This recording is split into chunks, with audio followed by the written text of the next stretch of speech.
오늘도 주님의 은혜와 사랑이 여러분의 삶 가운데 있기를 주님의 이름으로 축복합니다.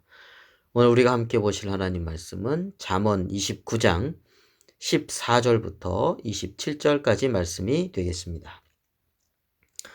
14절입니다. 왕이 가난한 자를 성실히 신원하면 그의 왕위가 영원히 견고하리라. 네, 왕은 그때 당시에는 고대 왕국이었기 때문에 이제 왕으로 표시했습니다만 오늘날에는 통치자들, 정치 지도자들을 의미한다고 하겠죠.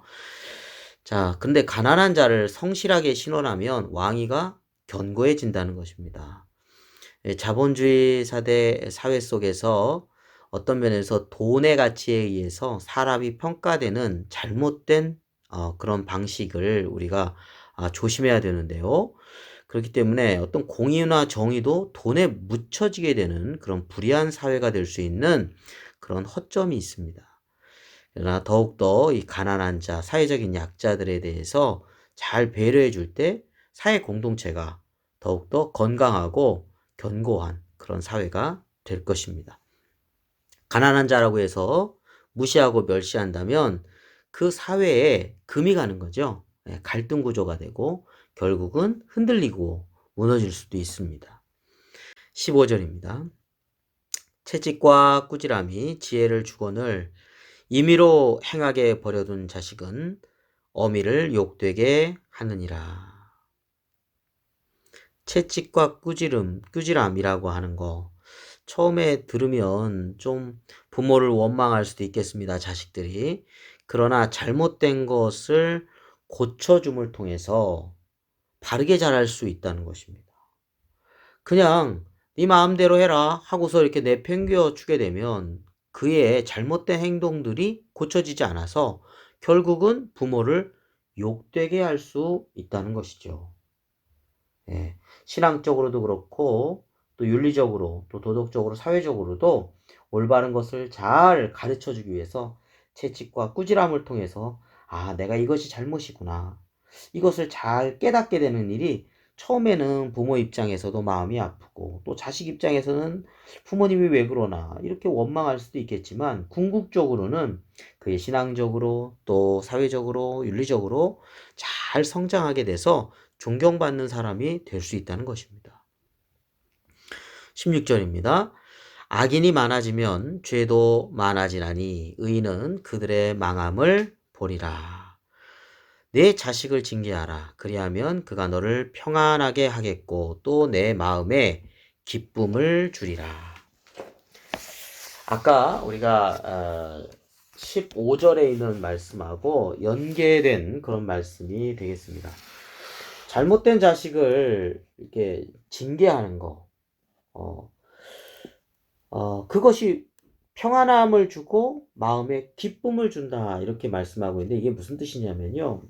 어떤 잘못된 자식을 징계함으로써 바른 길로 다시 돌아왔을 때 그 부모가 그 전에 마음 졸이고 그냥 평안함이 없었고 늘 이렇게 우울하고 그럴 수 있지 않습니까? 그런데 그 자식을 징계하면서 그 자식이 올바른 길로 돌아왔을 때 마음에 안도함이 있고 근심에서 벗어나고 평안함과 기쁨을 얻게 된다는 것입니다.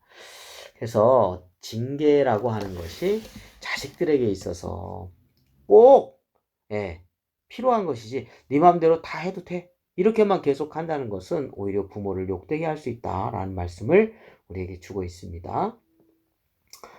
18절 말씀입니다. 묵시가 없으면 백성이 방자히 행하거니와 율법을 지키는 자는 복이 있느니라. 묵시라고 하는 것은 계시를 말하죠.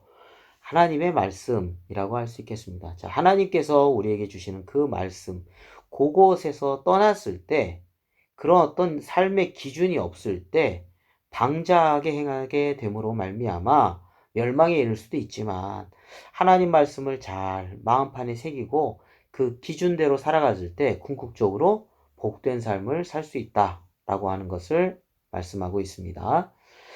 19절입니다. 종은 말로만 하면 고치지 아니하나니 이는 그가 알고도 따르지 아니함이라. 내가 말이 조급한 사람을 보느냐? 그보다 미련한 자에게 오히려 희망이 있느니라. 20절 말씀해 보니까 조급한, 말에 있어서 조급한 사람이 미련한 자보다도 더 미련하고 소망이 없다는 거예요. 왜 그럴까요? 조급한 사람이라고 하는 것은, 말에 있어서 조급한 사람은 신중한 생각이 없이 그냥 경솔하게 함부로 막 말을 합니다. 그러다 보니까 남에게 상처를 주고 또 다툼을 일으키는 그러한 악한 영향력을 끼칠 수 있겠죠. 사실 말을 많이 하고 또 자기 자신이 뭘 말했는지도 그냥 너무 경솔하게 말해서 신중하지 않고 말해서 책임을 질 줄 모른다면 차라리 미련하게 보이는 것이, 그래서 잘 모른다 하는 것이 더 나을 수 있다는 것입니다. 그렇기 때문에 우리의 언어 생활, 그리스도인의 삶에 있어서 언어 생활 참 중요한데 좀 더 신중한 그런 진지한 자세를 가져라 라고 하는 잠언의 말씀이 되겠습니다.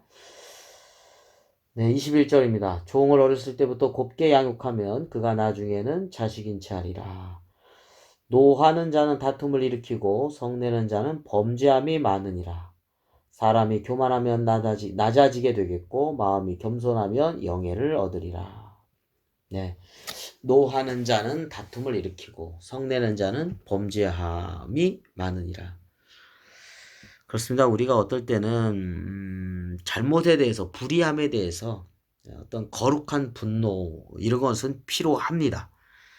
그런데 자기 자신을 잘 보지 못하고 상대의 잘못만을 탓하거나 또 수시로 자기 마음을 조절하지 못해서 쓸데없이 분노하거나 쓸데없이 성을 내거나 그러면 다툼과 범죄함에 이르게 되는 우를 범할 수 있다는 것을 우리에게 말씀해 주고 있습니다.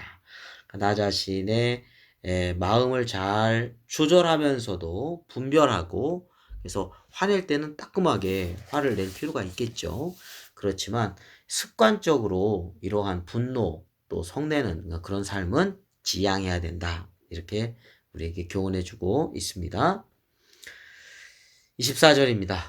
도둑과 짝하는 자는 자기의 영혼을 미워하는 자라.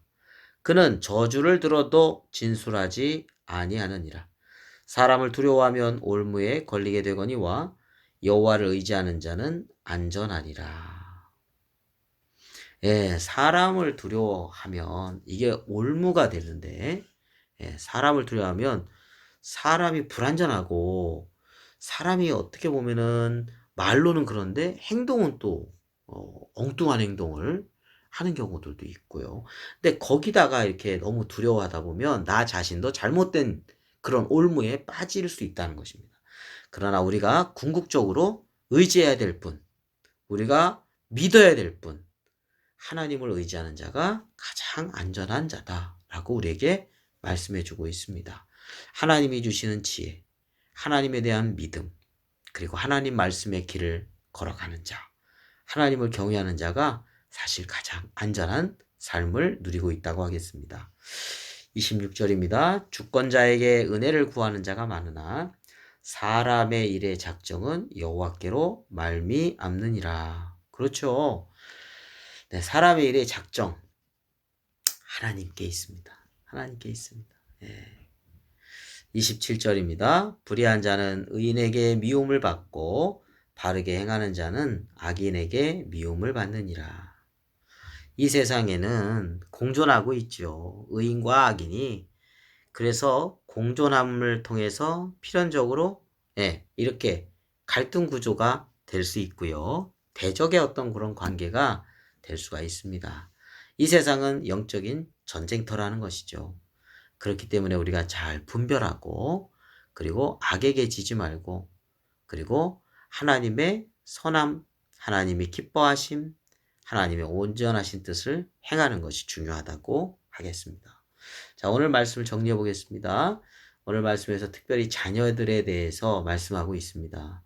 어떨 때는 채찍과 꾸지람을 통해서라도 잘못된 길로 가지 않도록 하는 거, 어떨 때는 마음이 아프고, 어떨 때는 원망을 듣는다 하더라도 징계해야 될 때는 징계해야 된다는 겁니다. 그냥 마음대로 내팽겨두면 부모에게 욕되고 또 그 영혼이 잘못된 길로 갈 수 있다는 것을 기억해야 되겠습니다.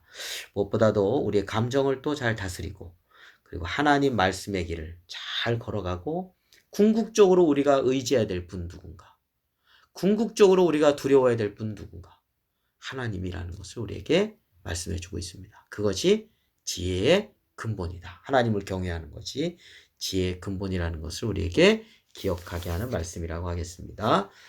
기도하겠습니다. 거룩하신 아버지 하나님,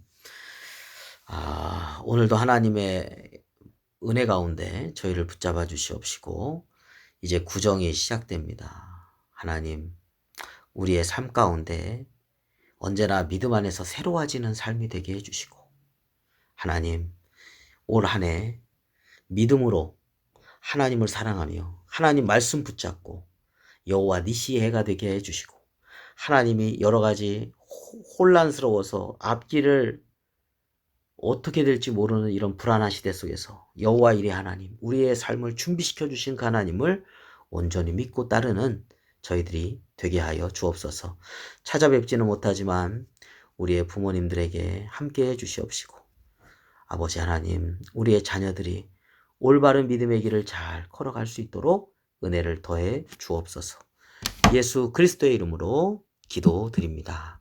아멘.